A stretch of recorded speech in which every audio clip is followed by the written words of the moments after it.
Hey everyone, good morning. Hope you can hear me okay. If anyone is in the live stream today, or whoever gets there first, if you don't mind just giving a quick mention that you can hear me okay, I appreciate it. And today we're going to continue with the series we've been doing. We're going to do a few more episodes of it today and maybe a little bit tomorrow and then wrap it up. But it's called How Deconversion from Christianity Changes Us. And how deconversion from Christianity changes us. So looking forward to going through a few more parts of this today. And if anyone can just confirm they can hear me okay. Great. Thank you so very much. And John, appreciate you being a YouTube member. Appreciate that very, very much. For anyone that does want to support me, there's different methods. Being a YouTube member is a great one. There's also a lot of other ways to do so that are listed beneath this video. I appreciate your support so very much. Hey, Mind Escape, great to see you. And Ed, thank you so much for confirming. And in terms of today, what I wanted to do is just go through maybe 2 or 3 different sort of subtopics underneath this main topic of how deconversion from Christianity changes us. As always, I really hope that it's an encouragement and a help to you in terms of what you're thinking through.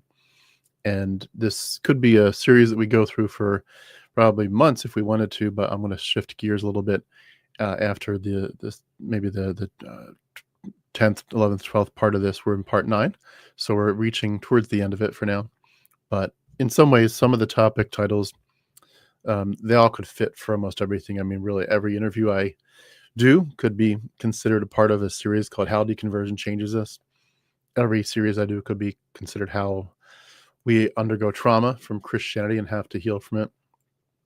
There's really titles that really could cover everything. So the title isn't as important as more the actual maybe subtopic that we pick. But one of the things that I wanted to talk about today is how when we were Christians, living a good life, and we would have called it righteousness or whatever back then, but living a good life was really in many ways all about performance. And I don't think a lot of us wanted it to be about that. I think a lot of us were trying very hard to not be performative. We were trying to be very real, but in many ways it was. I think about the idea of like looking in a mirror. Maybe imagine a really nice mirror there, a big bright mirror in your house, gilded perhaps, and you are supposed to look in this mirror and see all kinds of ways in which you're measuring up. You're supposed to look at yourself and stand up straight and have a good posture. Your eyes should be a little bit downcast so that you're nice and meek. Your lips should be quiet so that you're not being too boisterous. You're smiling, you're happy, and just basically you're supposed to reflect and learn to reflect to yourself and to everyone else in this mirror that you're a rule keeper. You're doing what you're told. You're obedient. You have a good attitude. And I think in some ways, to carry forward that metaphor, we do need to realize at certain points that mirror was very, very, very distortive or cracked.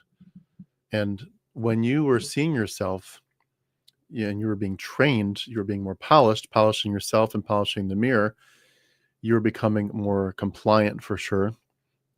That basically you were being conditioned. Instead of becoming more conscious, more aware, more learning more, having more autonomy, we were becoming more conditioned. And in our old faith, so much of it was a play. It was theater. We did devotions for show. You wanted the little gold stars in your Awana book. You wanted the little jewels for your crown on your Awana vest. You did prayers for approval. If your prayer sounded real and genuine, and if you could have a little bit of sadness over your sin mixed in. And I think we could all argue that our worship was often just a sort of a form of group hypnosis. And I don't think that a lot of that is hyperbole. I mean, we've sat on the hard pews with our hands raised, our voices, sort of merged in and shielded by the crowd. And you can't help but wonder at times if your voice is just swallowed up by the mass, by the culture, by the church, by the echo. And you'd always check yourself. Did I say that correctly? Did I say it with enough sincerity? Was my amen loud enough? Was I correct? Was I simply correct? Was I correct by the church rules, by the church culture, by the church syllabus? It was like, obey and you'll be counted as righteous. But obedience became so hollow. And for a lot of us, I think we would say on this side of deconversion, we would argue that a lot of it was not rooted in true, of course, understanding. Sorry, I was looking at the comments real quick. A lot of it was not rooted in a true understanding of the origins of Christianity, but it also wasn't even rooted in like compassion or nuance or the understanding of cause and effect or consequence. Obedience became the main goal. It wasn't just the means to a goal, it was the goal. It was the badge of honor. It's not a bridge to your maturity. It is the end goal. This is where you want to end up as a very quiet, obedient person. And, when I think about the most faithful kids in church or the youth group or Sunday school, it was the ones who'd memorized verses. They learned to raise their hand at the right moment, to be quiet at the right moment, to say, yes, Lord, with the right, tremble in your voice. And you can't help but wonder, did they just run home when it was over and feel empty? Or were they actually feeling close to God? And some of us, I would say, we probably got very used to thinking that even though we didn't feel close to God, the act of doing what we were told was a way of being close to God. The prayers were there. The service was there. The ministry was there. The missions, the desire to work at the soup kitchen, whatever, the worship nights. But we weren't really listening. We weren't really seeing. There was no real connection between our hearts and the world. We were curating a performance. But, anything like that where it's all just rule following is really just a pale shadow of a life that really could have been so much more. And there's no way, again, once you see it, to unsee it. But you're in a showroom. You're in a showroom where you've got to sell cars, and it's all about the show. It's all about the polish and the glimmer. We weren't living lives of authenticity.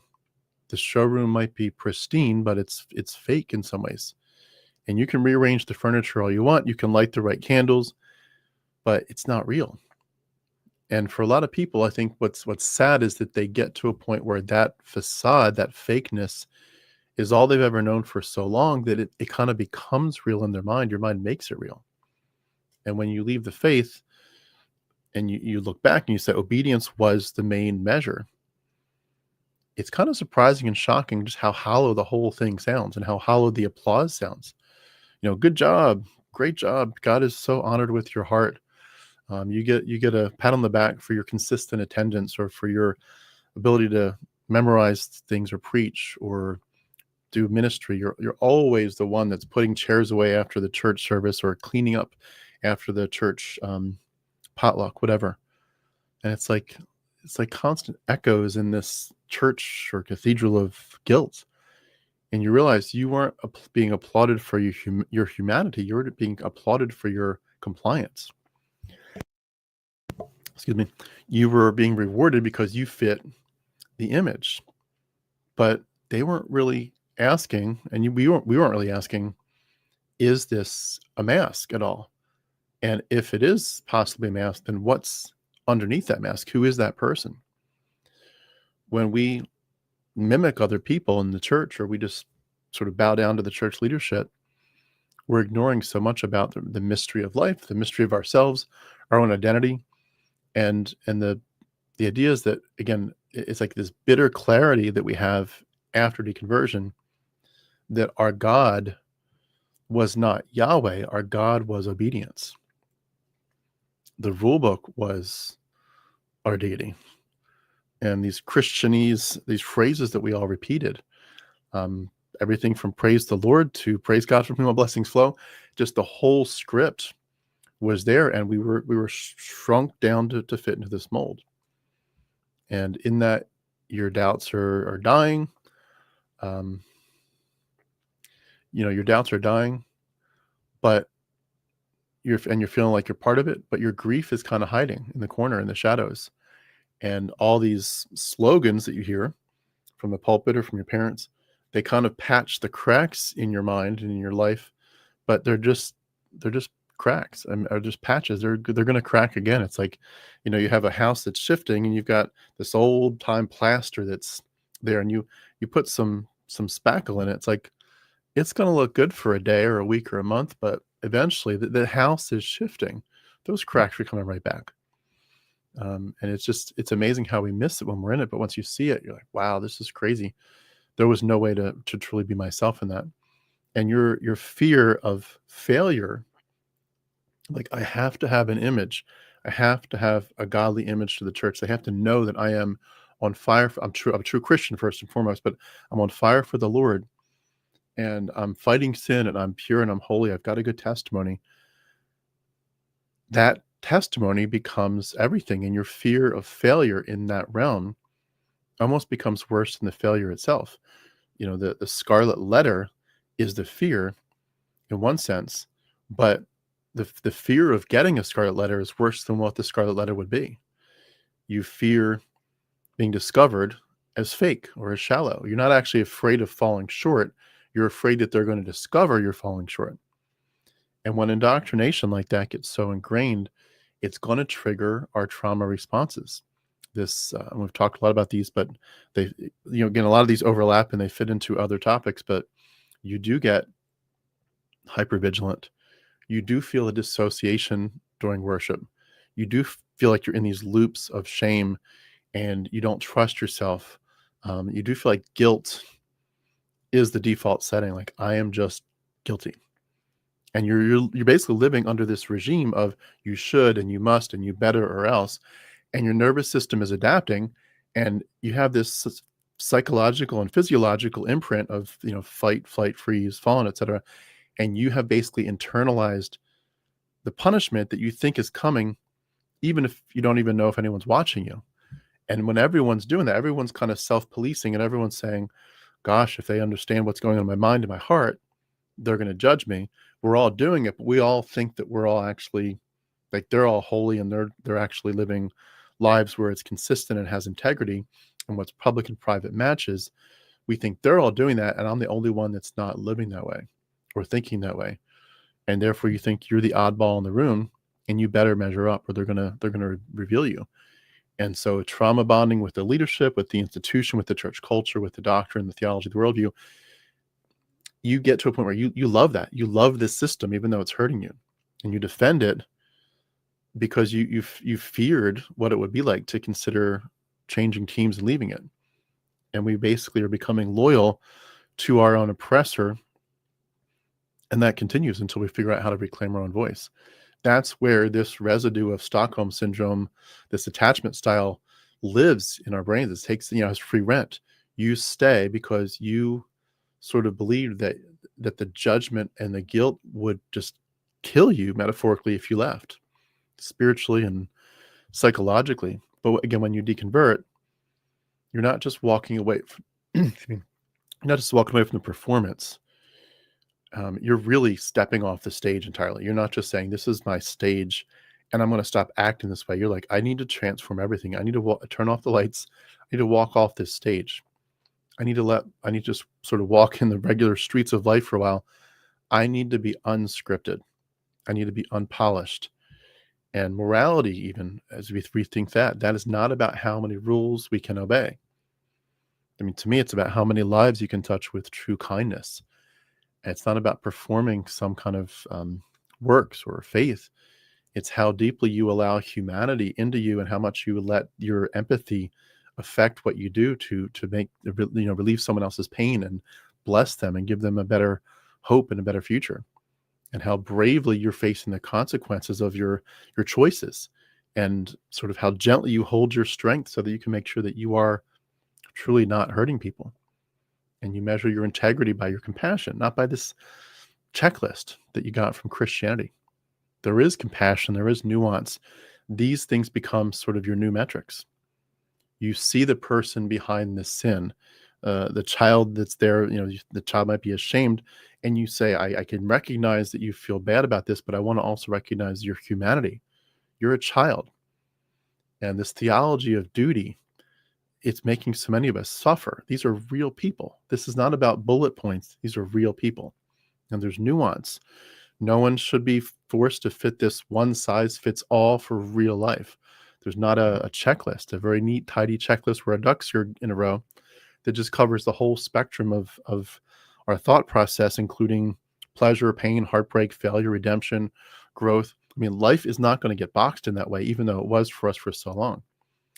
And, we realize there's consequences when you recognize that your own actions have ripple effects. We're not talking about in heaven's books, in heaven's ledger, in real life, in real flesh and bone relationships. The neighbor that you hurt, the silence that you kept when you should have spoken up, the words that you withheld, the words that you did speak that you shouldn't have, or you should have said them more kindly, they all have weight. And obedience to a list in some ways is easy. I know we would say, well, it was hard, and a purity culture was hard, and this was hard, and memorizing verses was hard. It's hard in one sense, but in another sense, it's easy because responsibility to our humanity and to life and to empathy, that gets much more hard because it's complicated. It's far more human. It's far more messy. So when I think about morality and just living a good life now, I try to make sure I'm clear to myself. It's not in obedience to some kind of list that's still stuck in my head. That'll, in my opinion, just shrink your humanity down. It will silence your questioning. It'll starve your empathy, and it'll leave you still performing like you were for years. And inside, you deconverted because you said to yourself effectively, I have this huge sigh, like, this is hard and painful, and this is hurting. I'm tired of performing. And that's where, you're shifting. This is where deconversion changes you. And your morality and your empathy and your new life, in a sense, becomes rooted in a sense in presence, being present in your body, in your relationships, in your emotions, your brokenness, your joy. Those are the things that set you free, not Jesus or the Bible. Your freedom is something that you're choosing to pursue, and you want to in a sense win it. That's the prize, and you have to recover from this. You have to, number one, get past all the messaging of you're not worthy and you're bad, but you're also getting past this idea that if you tick enough of the boxes, you're okay and we all like you now. No, you're okay just because you're alive and you can feel and you can connect and you're human. You're going to make mistakes, big ones, and you're going to hurt people sometimes, and you're going to be hurt. You're going to fail, but hopefully you're going to fail forward, but you're going to make risks, and some of them are going to be awkward, and your recovery is not always going to be easy. Sometimes it's going to be slow and messy. But this is real life. We're not living in a showroom. There's going to be, again, messes on your life, in your life. There's going to be scar tissue, but this is you learning to own your own life, learning to own, in a sense, the metaphorical house that you live in, the house of you. And it's there, and you're going to be an authentic dweller in your own life. You're not just going to be decorating the walls as some kind of renting tenant. You are learning to be real. And in that, again, I'm going to wrap this up and go to the next section in a second after I do some comments. But to wrap this up, you're navigating as well the leftover trauma. You're thinking the flashbacks of worship songs when you did feel very, very driven and very quite happy and complacent to just be focused on the worship song and how you looked. Do I look like I'm worshiping enough? And I'm not saying that we were never real or genuine. A lot of us were very genuine in this. We really meant our worship. But we have memories where we wonder, was I just performing? And we have anxiety that gets triggered by the religious language. Again, these guilt loops where you felt the joy, but you had trust issues in the community because you weren't really they weren't really trustworthy because you knew that they loved you, sort of, but if you spoke too openly, they were going to get you. And you're no longer looking for the perfection that you were, in an OCD sense, looking for as a Christian. You're just looking to heal. And your nervous system might be past some of the memory of the indoctrination, but your conscious mind is still holding some of that, and you're healing, step by step and synapse by synapse. Your memories are being rewritten, but you get to a point where you're saying, I'm no longer a beggar for approval. That was what a lot of us were really doing. We've learned to ask harder questions, to tell the truth to ourselves, to show up for the people that we love, and our hearts become sort of untamed. We were tamed by all these rule books.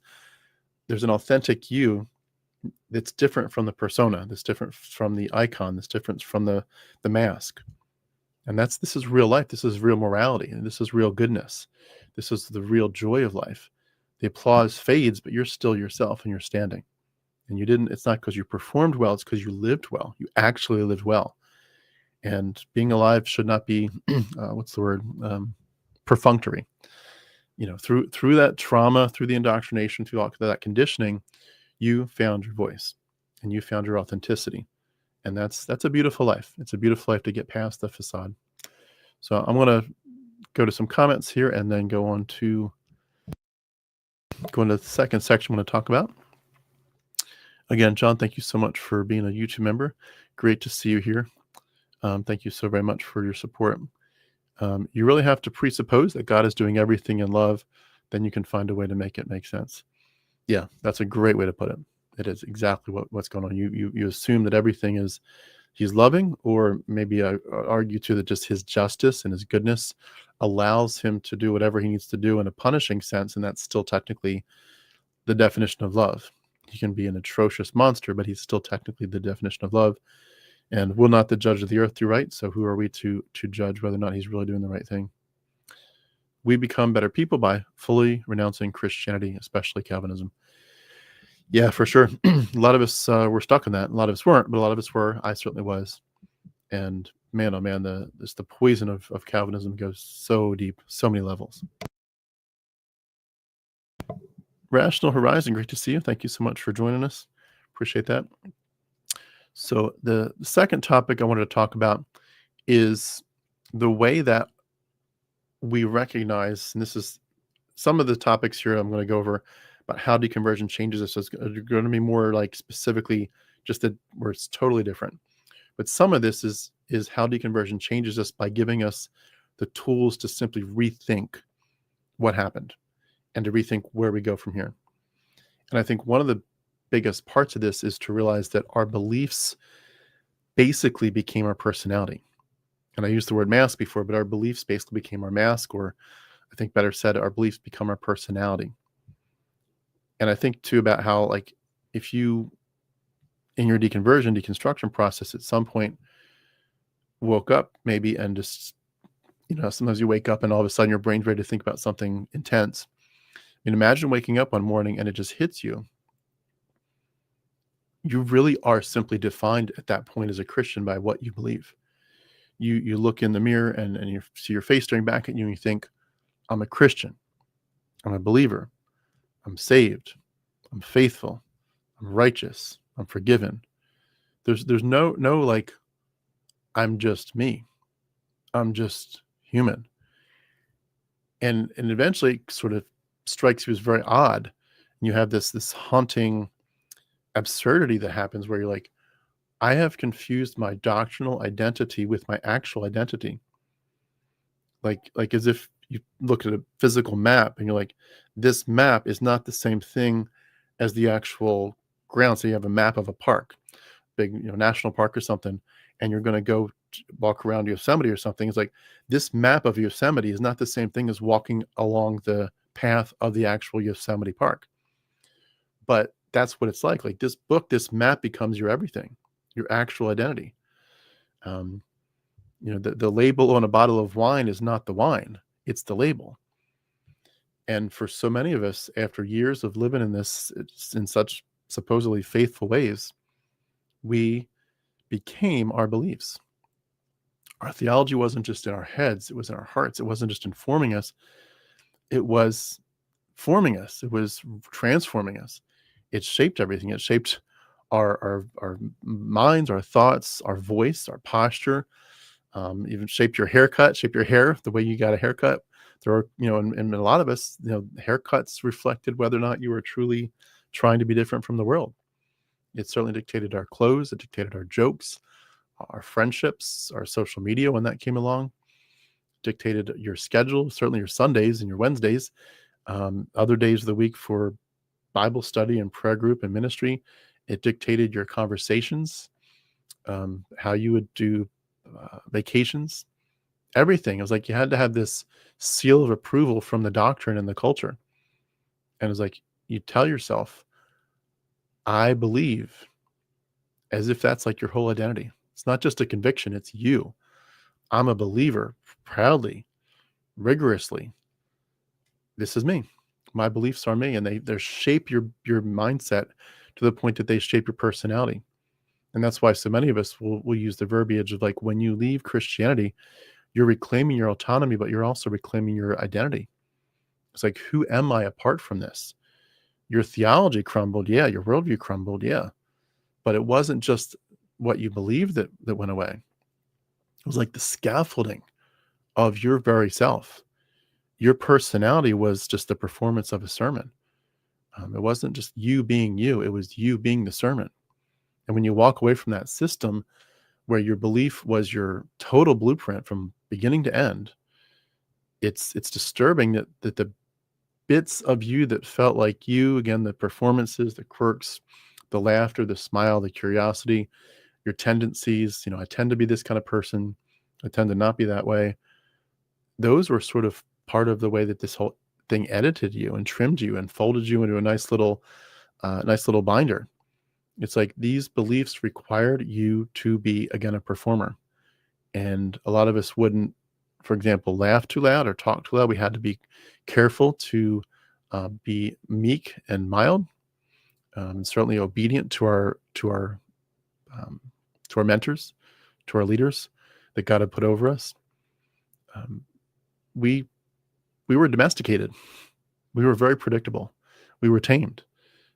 We mistook politeness and, again, obedience and humility for holiness and righteousness, and that was how we got our applause. We were a believer. We were a witness. We were a soldier. We were a vessel. We are a clean vessel, a broken but clean vessel. And I think you could argue that we're all, in that context, just characters in someone's story. You lost your story. Someone ghost wrote your life, ghost wrote your autobiography. And when you realize that your beliefs became your personality, and now someone said back then, "Who are you?" You'd say, "I'm a Christian." You realize that is crazy, that you don't really know yourself. You weren't just reciting the confessions or the dogma, the doctrines, the creeds. You're reciting your label. You weren't just doing what everyone else did. You were quoting your theology, but you were also sharing, in a sense, this is who I am. This is my soul. Everything, your grief, your sexuality, your anger, all of it passed through the checkpoint, through that, like a customs checkpoint. You had to pass it all through that, and you had to make sure you got the stamp of approval. And it's risky because when your beliefs become your identity, you stop being free to change them, of course. You stop being free to grow. You're just guarding the gate. You're guarding the castle of your life. You can't take walks in the field and explore. You have to keep this really tight. You defend what you believe and exploring what you think, and maybe changing and saying, well, let's see where the truth takes me. Let's see where my investigation takes me. No, you can't do that. You have to stagnate. You become like a museum curator, and you have to stagnate in that. You have to polish these relics of certainty. This is your faith. You can't discover. You have to defend. You have to be shielded in armor. And you're not going to feel the beauty of life in that. You're not going to feel the breeze. You're not going to hear the stream of water of something new that you've never heard before.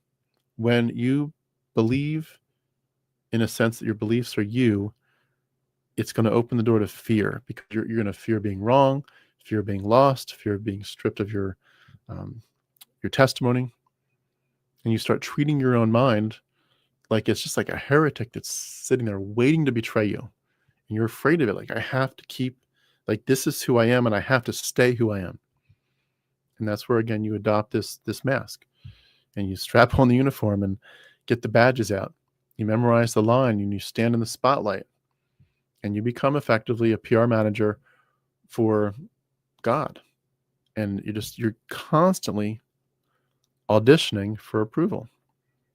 And that's where this pattern of indoctrination becomes how you understand the trauma mapping that occurred. This constant reinforcement of your beliefs, the suppression of doubt, the repeated rituals. You defaulted to, I fit the mold and I obey, and I'm a good little Christian. That's the pattern. That's the trauma bonding. You are clinging to a system, even though it's hurting you. You're clinging to it because it fed you, it terrified you, it elevated you, it neglected you. And I've learned to equate suffering with love.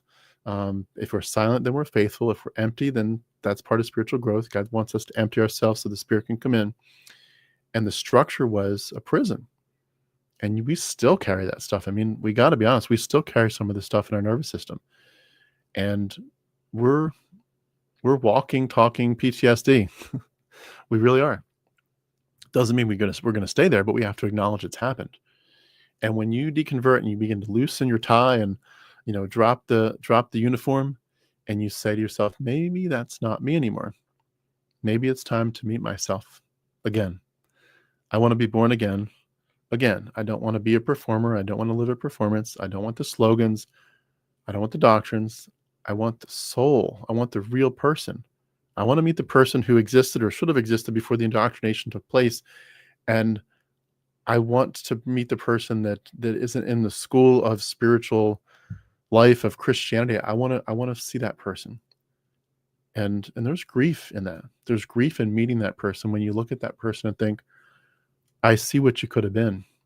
You go through a mourning process and you mourn the confidence that you've lost. I was so confident in myself, my worldview.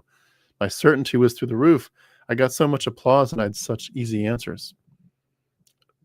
But you cry for the person that didn't ask the right questions. The person that acted like I had the answers when I didn't. And you begin to mourn over the relationships that were built on this fake script. But they weren't built on you. And that's why so many of us, when we deconvert, we get shunned because they can't accept the real you.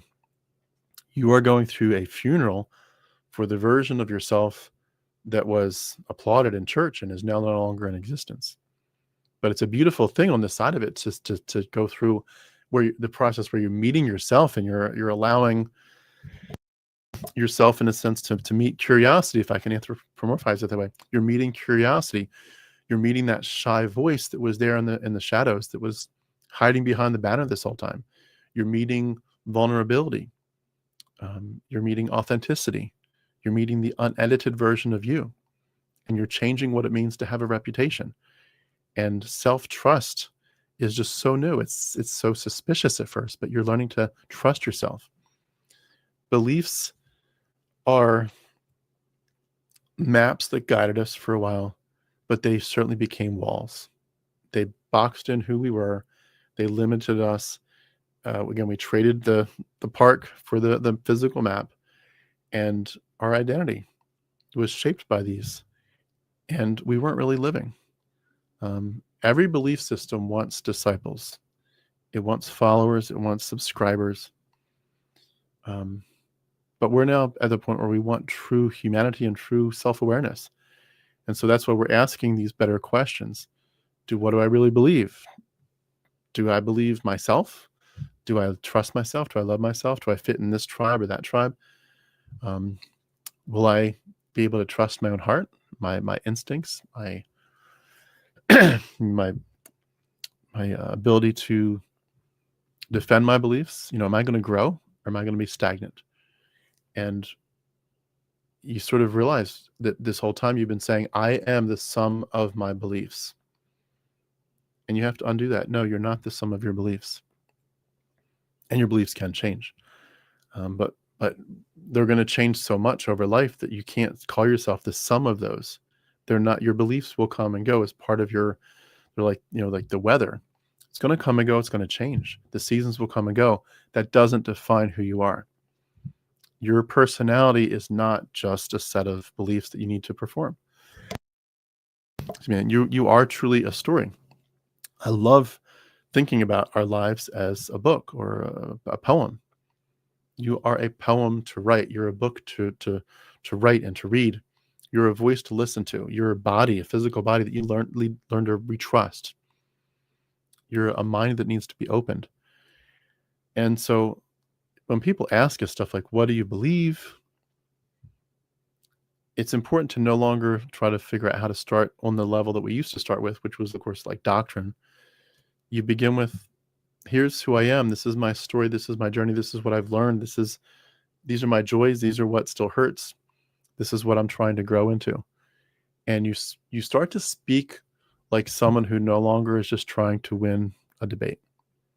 You just want to tell the truth. You want to be honest about who you are.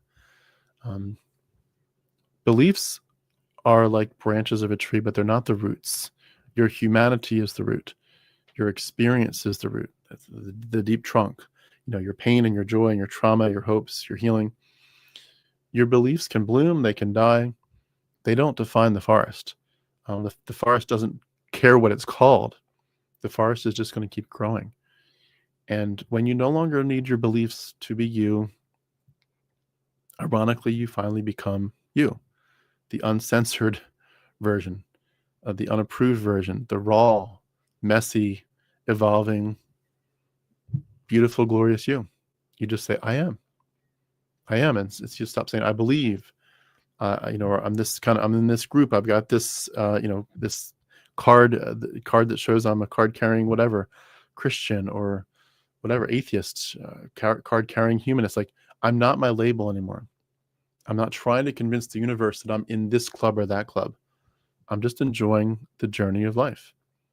And I will have labels that come and go. I'm not my label anymore. So I hope that helps. I want to go see if there's any comments here. It looks like no comments on that one. So I'm going to go through just one more section here this morning. Again, I hope this is helpful. Hope some of these insights just bring you some ways to heal. So it's good stuff for me. Let me take a quick sip here.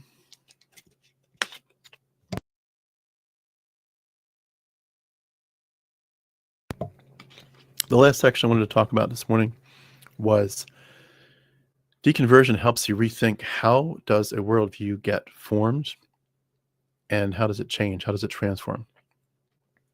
I was thinking about the picture like a small child with their little teeny hands real tight and their eyes sort of trained forward, looking at the teacher perhaps, and they might repeat words that they're told.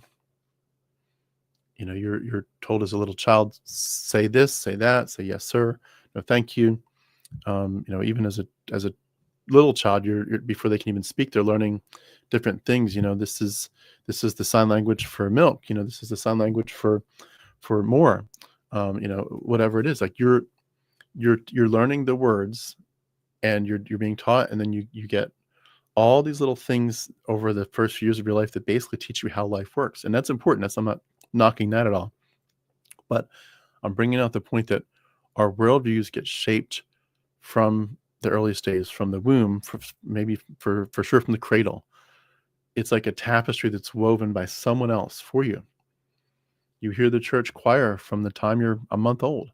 You hear the Bible stories from the time you're 6 to 12 months, and you see the elders. You see how church leadership works. You see how Sunday school works. You see all these things, and you sort of get taught to believe before there's any chance to question it or for sure to doubt. And a lot of us at the earliest days began to think that our belonging in a group and our being accepted and loved by them is based on compliance, which we talked about earlier. But we learned what it means to be safe. Like, what is it going to take for us to get our needs met and to be safe? And you get trained, I get trained as children to quietly train, we get trained to equate our approval with survival. And that goes back to, again, the worldview and the way that we worked as in the jungle. The jungle is like, you got to figure out how to stay alive, how to get your next meal, how to have the group accept you. And you can watch the nature videos and see some of that still with monkeys and other primates. But we were in the jungles when we were swinging from the trees. We were all about figuring out how to survive, and we knew what it took. We learned very quickly what it took to get the food and get the attention we needed. So the architecture of that, call it the architecture of faith, is laid down in our infancy. It's like brick by brick by brick. It gets reinforced by this rhythm of fear and reward, and the carrot and the stick. So from childhood, you get indoctrinated where you absorb, these are your rhythms, these routines of, say, Sunday morning. That's your personal rhythm. The memory verses become your vocabulary. It becomes just, this is how it's always been, and it's how it's always going to be. That becomes your unspoken syllabus. The social normalization puts you into this herd mentality, and your friends share the same beliefs. Your community reinforces the narrative, and you rarely have a reason to ask why. That theology becomes your oxygen. You breathe it in, breathe it out. There's no air left for you to critique it. Like, this is just what we do.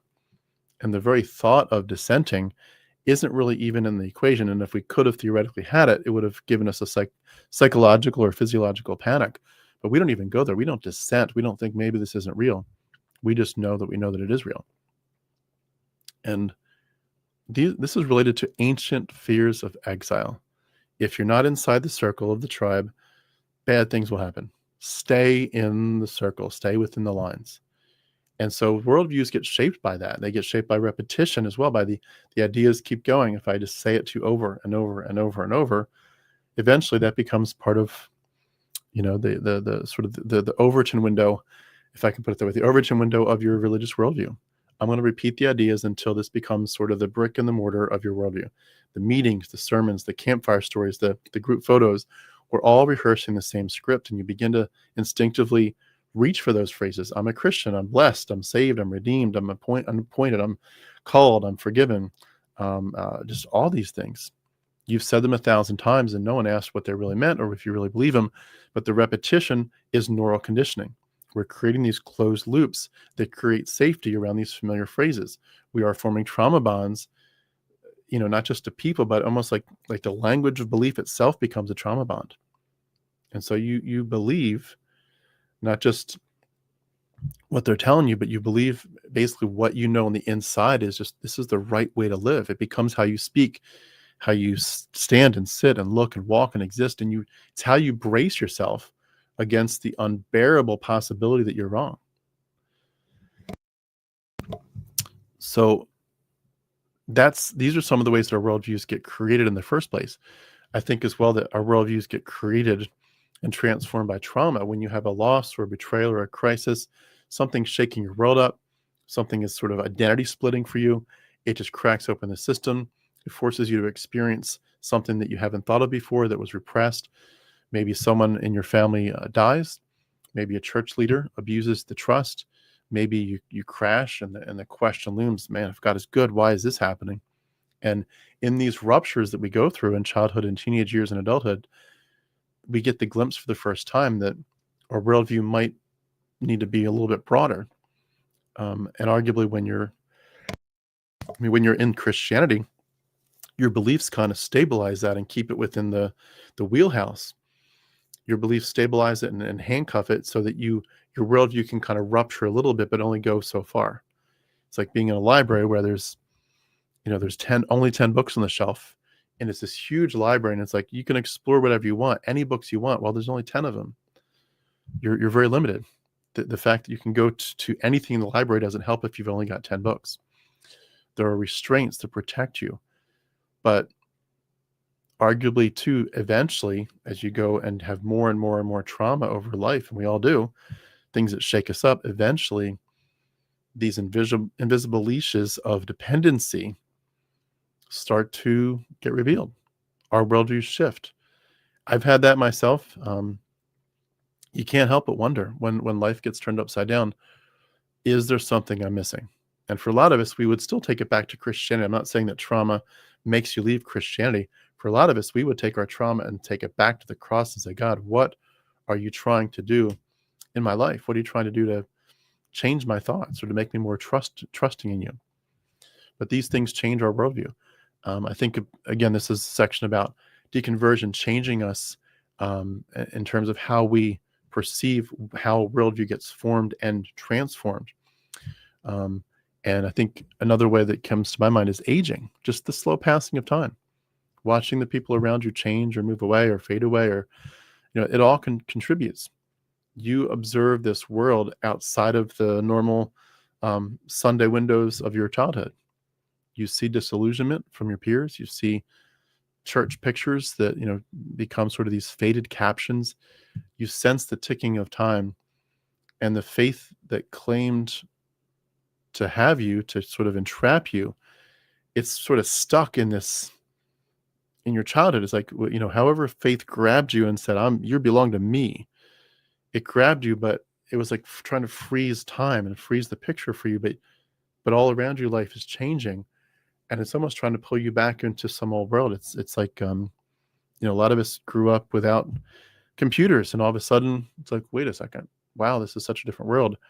And a lot of us grew up without, we certainly all grew up without AI, and it's like you get stuck in this where it's like your childhood indoctrination gave you an idea of what true Christianity and true faith looks like. The ticking of time changes our worldviews. It's rewiring our psyches. It's teaching us things that the sermons were never going to prepare us for. And in sort of that education of time passing and of loss, your worldview can begin to unravel. Doesn't necessarily mean you're rebelling. It just means you're maturing, even reluctantly. And when your childhood gods insist you have to stay the same, but your life is growing older and changing, something gives. And usually, like we've said so many times, it's your nervous system that surrenders to the change. So again, I'm just going to mention one or two more things here in this, but I think when we deconvert, we realize, what are the things that have shifted my worldview? What are the early seeds? Some of them were early seeds, like, I don't know about the issue of the problem of suffering in this world. How can a good God let children die of starvation or get childhood cancer? For a lot of us, the worldview shifted because of studying stuff like comparative mythology, but we realized there were other things that were going to change us no matter what. Again, like the passing of time. I think for me, solitude has been one. The long nights, the quiet drives, the unprayed prayers that are just sort of waiting in the dark. You invite reflection as you get real quiet, and I think a lot of us felt that way during COVID, where it's like, I was already out by then, approximately, but a lot of people tell me that like that was what changed for them, where they said I was under this barrage of church, and all of a sudden I wasn't going to church for 6 months because of COVID. It was like solitude. It invited reflection. The crowd is no longer there. You're no longer opening your hymn book. You're no longer staring at the PowerPoint of the worship song on the screen. You're no longer in this church that has been able to create an atmosphere for so long, an atmosphere of the touchy-feely feelings of the spirits moving in us. And in the solitude of like, I don't have the barrage of this messaging anymore, your worldview can shift. Do I still believe this? And it becomes a bit of a detox period. Silence becomes detox time. This painful withdrawal from dependency. And the silence can feel unbearable, especially if you're not an introvert. I'm an introvert. I love silence. Quiet helps me a lot. But in our solitude, sometimes the foundations do tremble and eventually break.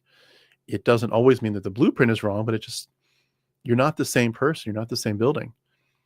And you realize that you've basically been like a ventriloquist puppet this whole time. From, the person doing the voice was God or your pastor, but you're like, okay, in the silence, I'm no longer hearing their voice. I'm hearing my voice. You've been changing and you didn't know it. And I think in a lot of that, it's related to the silence, is that a lot of that transformation of our worldview happens through introspection. When you start to think about your beliefs deeply, and you just get more mature. You think, are my beliefs borrowed and inherited? Am I really that person, or did they just push this in my brain? And you start to rediscover things. You start to think about things like spiritual conditioning. You start to unbind yourself from this cognitive fusion that you had to the old beliefs. And when you think through this stuff in silence often, and you get exposed back and forth, you get new ideas and you take it back to your silence. And you stop being okay with and satisfied with just reciting the same old catechism again. You're starting to reflect in the silence about maybe life's more complicated than that. And I think a lot of us arguably reflected deeply in our solitude on empathy. With Christians starting to say empathy is a sin, we started to say that you're by saying that, you're actually helping me to fracture my indoctrination. Christians saying empathy is a sin, and so much of the current political environment, it's creating a situation where I feel like I'm more compassionate than the Christians. And that's, again, they're helping us to do our job, to deconstruct better. And we get more information, new stories. We maybe look at science and you start to see contradictions that are sort of filling up your whole chest of knowledge, and your brain begins to rewire, and these new synapses are forming around the information and your curiosity, and fear is no longer the main driving factor. And it's like your brain is reclaiming itself, and your honesty is coming out, and the fear tactics are dropping. Excuse me. The shame from the sermons is dropping. The control mechanisms start to appear. You're like, why did I not see the control mechanism? The cultural code on the wall, like the Matrix. And you are beginning to rethink and reweave your worldview. Your insights are coming through. You're earning the sense of humility to say, maybe I was wrong. You embrace the questions, and you learn that uncertainty is not a flaw. This is the beginning of your intellectual autonomy, your intellectual honesty and integrity. All these things are contributing to your worldview change, and you begin to really appreciate the fact that there are things that no matter what the Christians did to me as a kid, no matter what worldview I got shoved into my mind as a child and a teenager and a young adult, there are just things in life that are going to shake this. They're going to shake this up. You learn that, what you believed at 10 and 15 and 20, that's not necessarily what your spirit, what your heart and your mind needs at age 40 or 50 or 60. And that's wonderful. It's deeply human. Your worldview grows in resonance with your life, not necessarily in resistance to it. Your worldview is not this static fence. It's an evolving landscape. Your mind becomes liberated just by the passing of time. And there's a poetic side to it. It's like a poetic cruelty that the beliefs that you once felt were so wonderful, and they were your beautiful streets of gold in your mind, the castle, it's now turning into a prison. And the words that shaped your community, they're now muting your voice. You had all these routines of read the Bible, pray, fast, give, tithe, and they begin to feel like invisible shackles. And you're recognizing again as you're going through these worldview shifts, your trauma bond to your belief is like it's no longer invisible. And these things that you used to love, they're actually hurting us. These things that used to promise us safety, they're not safe anymore. And you realize, I was defending this system because it defined me. And it wasn't stupid at the time. It was a survival instinct. This was the Stockholm Faith Syndrome stuff. But you recognize it, and it's terrifying, but it's liberating because your brain is refiling what's going on. It's seeing the grooming. It's seeing the dependency. And once you see it, you eventually say, I'm no longer okay with betraying my own nervous system. No longer be okay with betraying my own heart, my mind. Our worldview is changing, and you can't stop it. It's a snowball down the hill. It's a wonderful thing. It's scary, but it's wonderful. What's scary to me is the fact that there are people who see this stuff and they force themselves as Christians to say, I know things are changing. I know life is changing. And I'm going to plant my flag in exactly what I was told when I was 10 years old. And I'm going to make sure that I don't shift, because that's part of worldliness. That's the devil. That's going from black and white to gray and nebulous. Like, that's God wants me to say, I am on the straight and narrow. Wide is the path to destruction. Many people go there. Very, very narrow is the path to life. I'm staying on the straight and narrow. And it becomes your claim to fame in your walk with God, because you won't let anything change you. That's scary. And a lot of us did it. But it's a beautiful thing to say. It's a beautiful thing to say, I understand now how my worldview was formed in the first place from these brainwashing episodes, the childhood indoctrination and the echoes of that, the social pressure, the repeated mantras, the fractures from trauma. But now time is passing, and I've been through some lonely nights. I've been through some times of thoughts, deep thoughts. And you say to yourself, I'm going to let myself have the freedom to say, I'm not my old belief system. I am in process. I will hold ideas lightly. I will keep my hands open. I will question things bravely. I will not be afraid anymore to be wrong. I will let my life have more nuance and more mystery and more growth. And that's where a lot of healing begins. And curiosity is not a threat. Our worldview is not a rigid house. It's a tent that we're going to have on very much shifting ground. We're going to have to change what the tent looks like and where we place it. We're okay with movement. We're okay with being different tomorrow than we were today. Excuse me, I'm having a little trouble with my voice, but we're going to wrap up here in about a minute or two. The mold that you were poured into, let it crack. Let it crack. Let the movement occur. Transformation, beautiful metamorphosis is going to begin with the cracks. The cracks that might feel at first like your faith is collapsing, they're actually uncovering the real you and the freedom to see where is life going to take you next. We can't erase what was. Healing is not about erasing the past, but we can reclaim our own authorship. We can notice where the trauma ends and where the truth begins. We can learn to breathe again. We can unshackle our minds. We can have our minds be open, and maybe even at first trembling with where do we go here? This is scary, especially if you still have a lot of thoughts about, is this the devil or am I in danger of hell? But you might be trembling at first, but you are on the path to wholeness. The beliefs that were just wrapped around your childhood and folded into you as an infant, the beliefs that were basically your prison and they were your captors, it's time for them to evolve and to become something different. And when they do change, when your worldview changes, you change in a way where you become much more alive, much more awake.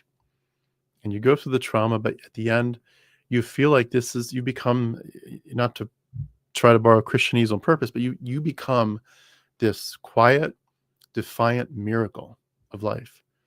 And you're like, I am finally giving birth to my selfhood in a way that I never even dreamt of or thought of before.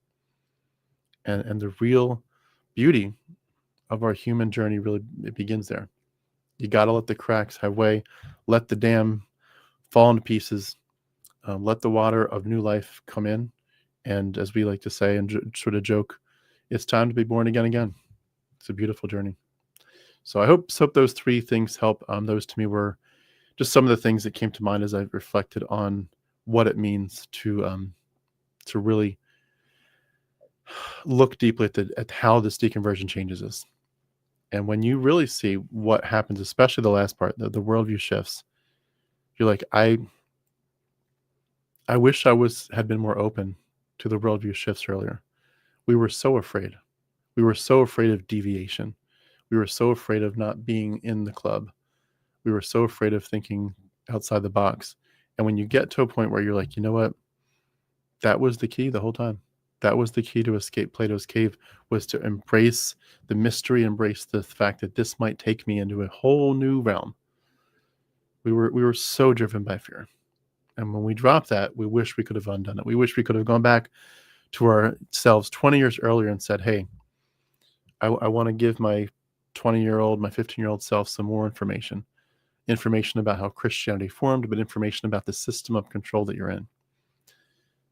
We know that some of us weren't ready at that point. There's nothing you can do. I actually did have somebody that talked to me 10 years before my deconversion about the fact that she deconverted because of the patriarchy and because of the mythology. And I wasn't ready to hear it. I didn't listen to her like almost at all, truly listen for 10 years. And she put it right out there on a silver platter. So some people aren't ready to listen and there's nothing you can do. You could go back to your earlier self and your earlier self would say, no way. This is a trick from the devil. But you wish you could. You wish you could redeem that time more. But at this point, the best we can do is to redeem what's left and also to leave this planet better than we found it. Help kids, help them free their minds, help them understand what mythology is and systems of control. So I hope some of that helps. I'm going to be on live streaming again later today, but I just wanted to jump on here this morning and share a few thoughts. I also have a really cool poem probably coming out today. It's called Deconversion. When you see it, please take a look. It's a little bit different. Deconversion is something that just creativity takes you a whole different ways and paths sometimes, but I hope you like it. I think Deconversion will encourage a lot of you. So thank you all so much for being a part of my life, and I'll talk to you soon. Have a great day.